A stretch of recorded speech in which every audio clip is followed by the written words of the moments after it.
O Senhor esteja convosco. Ele está no meio de nós.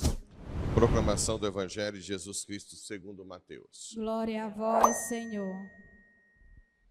Naquele tempo, a mãe dos filhos de Zebedeu aproximou-se de Jesus com seus filhos e ajoelhou-se com a intenção de fazer um pedido.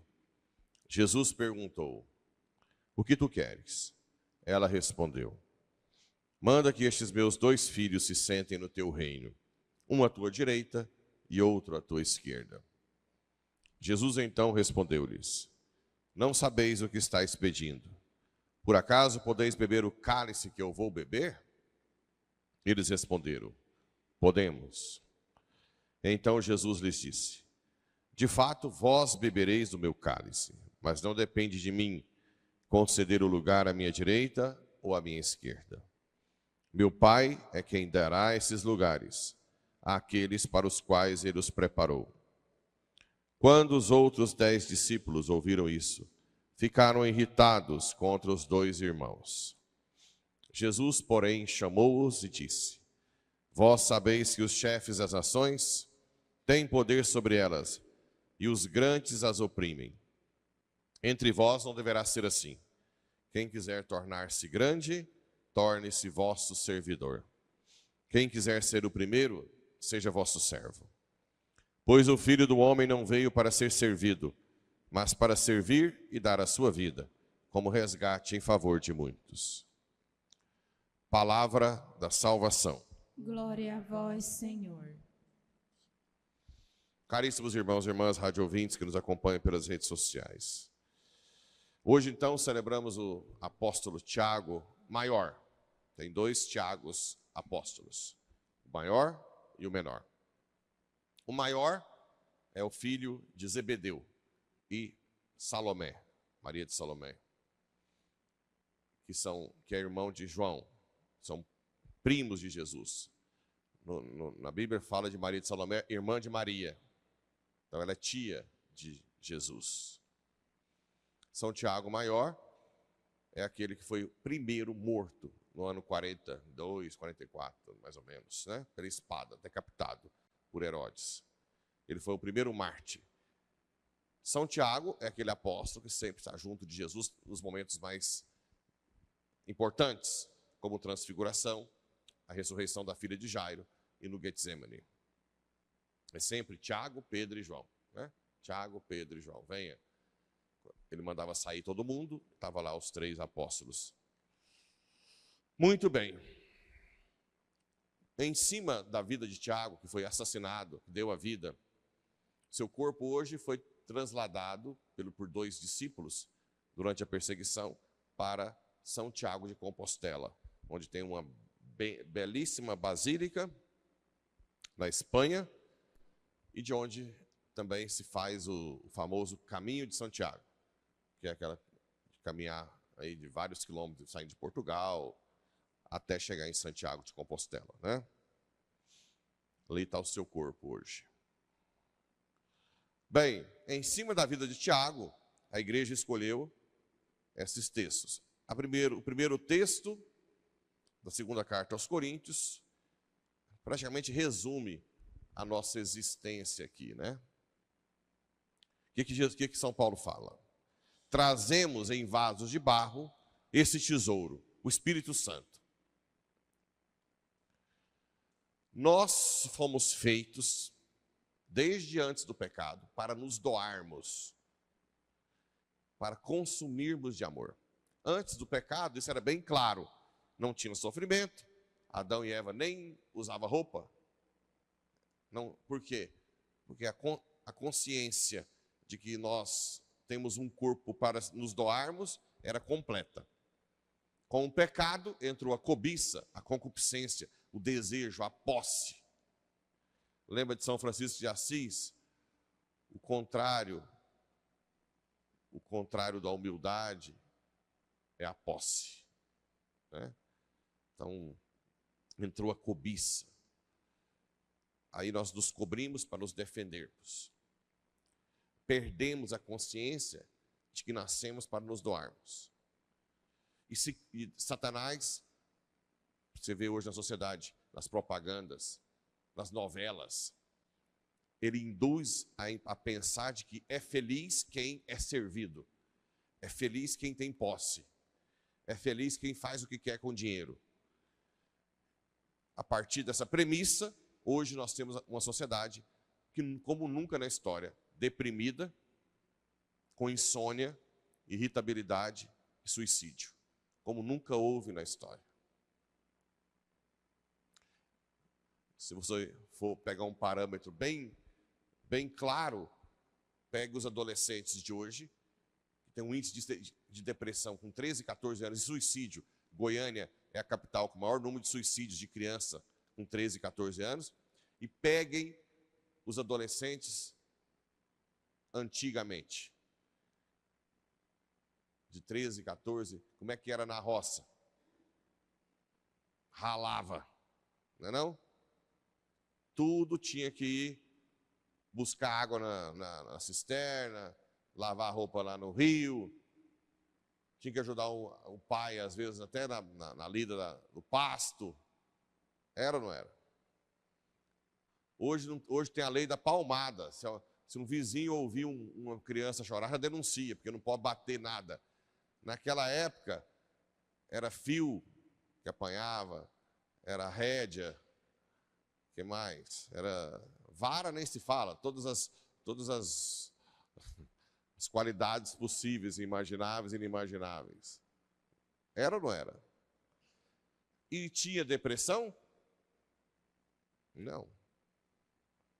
A depressão nasce com essa vida totalmente sem sentido. Sofá, internet, né? As redes sociais, PlayStation. A preguiça de agir. Os pais que têm poucos filhos e super protegem os filhos, não dão nenhum tipo de trabalho, deixam criar um monte de espaço na mente, uma carência, sem contar a desestrutura familiar também, né? Não ensina a rezar, não tem... Antigamente, tinha famílias que me contaram que ia a família inteira, todo domingo, à missa a pé, 30 quilômetros. E hoje tem carro e não vão à missa domingo, todos os domingos. Um absurdo. Quando era a pé, ia todo mundo, um trieirinho lá. 30 quilômetros, com o menino no braço. E hoje eles têm carro. E, claro, quando me contaram, me prometeram que nunca mais ia deixar a missa dominical. Mas aí a gente vai notando, na vida prática, que essa fala de São Paulo é muito verdadeira. Se eu não coloco o meu corpo, a minha vida, para me doar, através da graça que eu recebo da oração, porque também não adianta você querer doar o que você não tem. Eu vejo como é difícil hoje alguém pegar no tranco na oração, por exemplo. Alguém que realmente reza o terço todo dia, que vem no Santíssimo todo dia, que lê a Bíblia todo dia, que fala com Deus o dia inteiro na oração mental, é raríssimo. Como é que você vai viver uma vida de doação se você não reza como deveria? De vir à missa, né? O mais frequente possível. O que vai acontecer? Uma religiosidade aguada, a sua carênciazinha continua sempre, seus apegozinhos, suas posses, seu ciúminho, e amassa barro na igreja 20 anos, 30 anos e não converte. Aliás, não é só não converte, piora. Porque quem não melhora, piora. Não tem como ficar estagnado, banho-maria. Porque as paixões vão te dominando, vão te escravizando. Então, São Paulo diz, somos afligidos de todos, para quem é santo, quem reza, né? Afligidos, mas não vencidos pela angústia. Postos em maiores apuros, mas sem perder a esperança. Caminho, vamos ao alto, né? A nossa meta é o céu. Por toda parte, sempre levamos em nós os sofrimentos mortais de Jesus. Então, se você quer entender essa vida, se você quer realmente dar sentido a ela, entenda que o corpo foi dado para nos doarmos. nos doarmos no serviço e o casal se doar um ao outro na união matrimonial para gerar vida. O sexo não é simplesmente para prazer. O sexo é o ápice de entrega de dois seres humanos, de duas almas que se doam um ao outro para formar uma família. Isso é o sentido, né? Agora, como é que são os casais hoje? Um dando patada no outro. É um que com bico com o outro. É com a cara feia. Não come junto. Tem mulher que faz comida para o marido emburra, pega e vai comer no quarto. Não é isso? Aí depois, ontem eu estava comentando isso, aí nos cursos de noivo, fala que a mulher tem que ceder o sexo para o homem. A mulher não tem direito a não ceder. Alguém já ouviu isso em curso de noivo? Ou curso de casais? Como é que você vai ceder o seu corpo para um cara que te trata mal o dia inteiro? Que nem olha na sua cara. Que só te dá patada. Então hoje, para mim um cara desse tem que ficar sem sexo até morrer. Né? Claro. Não é capaz de conquistar, de falar uma palavra boa. Atos dos Apóstolos 20, 35. Há maior alegria em dar que receber, se doar, elogiar, falar, amar. É isso que dá sentido. Não é essa vida que nós estamos vivendo egoísta. Aí a pessoa é desse jeito em casa, é desse jeito no trabalho. Chega no trabalho, não quer nem saber dos outros colegas, só quer saber passar por cima dos outros, ganhar um cargo. Nunca ajuda ninguém. Fala mal de quem trabalha bem.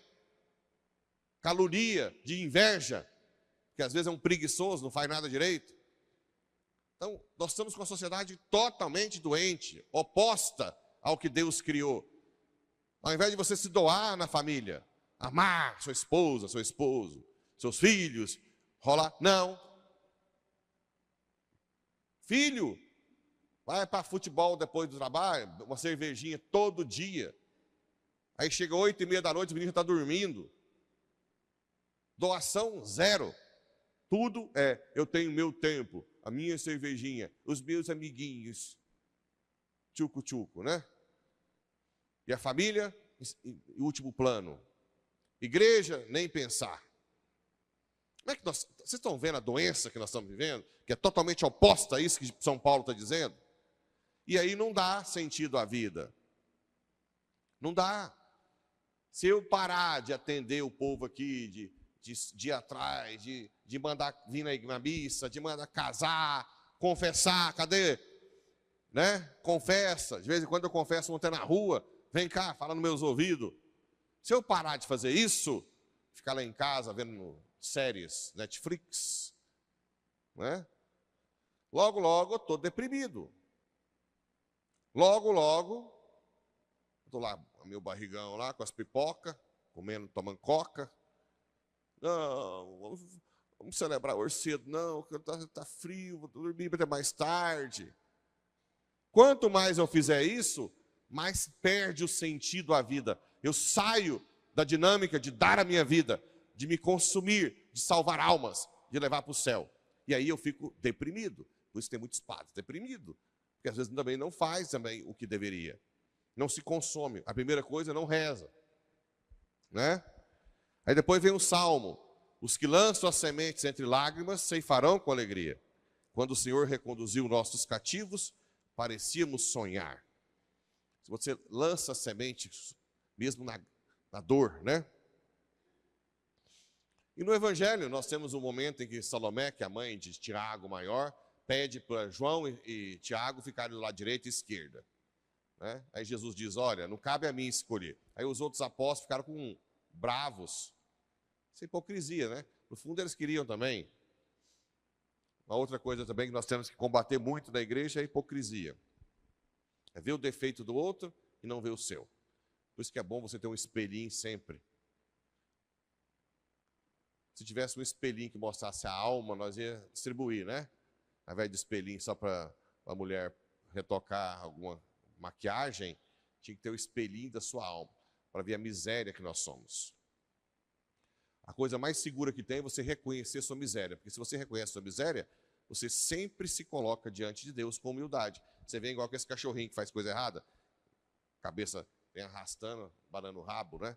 humilde. Você não entra igual com esse cavalo árabe na igreja. Estou indo na igreja porque eu vou ajudar o padre, sei lá o quê. Não, venha humilde, reconhecendo que você não é nada sem Deus. E depois Jesus explica para Salomé aquilo que nós temos que guardar, que também tem a ver com a primeira leitura. Quem quiser tornar-se grande, torne-se vosso servidor. Quem quiser ser o primeiro, seja o vosso servo. Pois o Filho do Homem não veio para ser servido, mas para servir e dar a sua vida como resgate em favor de muitos. Se o Senhor, que é o Senhor do universo, não veio para ser servido, imagina eu, o reborréia, que vai ser comido pelos vermes amanhã, se eu não tenho que servir. Claro que tenho, né? Agora, volto à estaca, ao início que eu falei. Se eu não rezar, se eu não tiver a graça de Deus, isso não vai acontecer bem. Não vai. Eu não confio em quem não reza. Repito, eu não confio em quem não reza.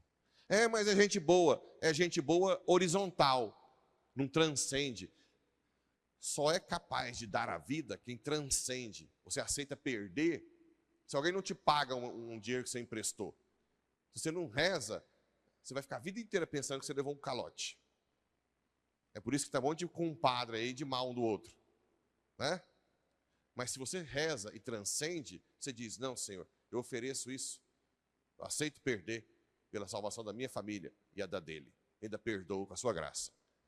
Quem não reza, vive nesse mundo horizontal. É perdas e ganhos, e vira um inferno, né? Então, se quisermos viver como os grandes apóstolos e dar a vida, venham rezar primeiro e se entregar. Fala, Senhor, eu me entrego completamente a Ti. E se quiser um caminho mais curto, reze o rosário. Ame Nossa Senhora e ela vai te conduzir bem no caminho da doação, do sacrifício, até o último suspiro. E aí sim, a sua vida tem sentido e você vai ser feliz de verdade. Assim seja.